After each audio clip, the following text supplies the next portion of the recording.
નમસ્તે. અહીં ઉપસ્થિત સરપંચ શ્રી, એસએમસી ના સભ્યો, ગ્રામજનો, આચાર્ય શ્રી, શિક્ષક શ્રી તથા મારા વાલા વિદ્યાર્થી મિત્રો, હું આજે સ્વામી વિવેકાનંદ વિશે થોડું કહેવા માંગુ છું, તેથી શાંતિથી સાંભળવા નમ્ર વિનંતી. સ્વામી વિવેકાનંદનું મૂળ નામ નરેન્દ્રનાથ હતું. તેમનો જન્મ કોલકાતામાં 12 જાન્યુઆરી 1863 ના રોજ થયો હતો. તેમના પિતાના વિશ્વનાથ દત્ત અને તેમની માતાના ભુવનેશ્વરી હતું. ગોળ ભરાવદાર ચહેરો, તેજસ્વી આંખો અને મધુર અવાજ એ જ તેમની ઓળખ હતી. નરેન્દ્રનાથને ભણવામાં તેજસ્વી હતા. તેની યાદશક્તિ બહુ અદ્ભુત હતી.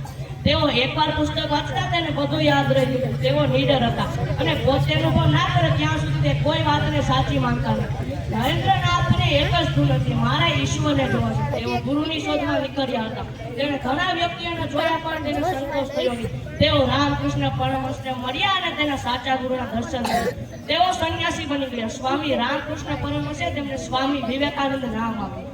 30 વર્ષની ઉંમરમાં સ્વામી વિવેકાનંદ અમેરિકાની શિકાગો શહેરમાં ભરાયેલ ધર્મ પરિષદમાં હાજર્યા. તેમણે પોતાના ભાષણથી ભારતમાં નહીં વિશ્વમાં સંસ્કૃતનો ડંકો વગાડ્યો. સ્વામી વિવેકાનંદ જ્યારે ભારત પાછા ફર્યા ત્યારે લાખો લોકોએ તેમનું ઉમળકાથી સ્વાગત કર્યું. સ્વામી વિવેકાનંદ અને સ્વામી રામકૃષ્ણ પરમહંસે મિશનની સ્થાપના કરી. એ સંસ્થા આજે પણ શિક્ષણ અને સેવાના કામો કરે છે. સ્વામી વિવેકાનંદે યુવાનોને સૂત્ર આપ્યું હતું, ઉઠો, જાગો અને ધ્યેય પ્રાપ્તિ સુધી માંડ્યા રહો. તેમનું 39 વર્ષની નાની ઉંમર અવસાન થઈ ગયું. જય હિન્દ, જય ભારત.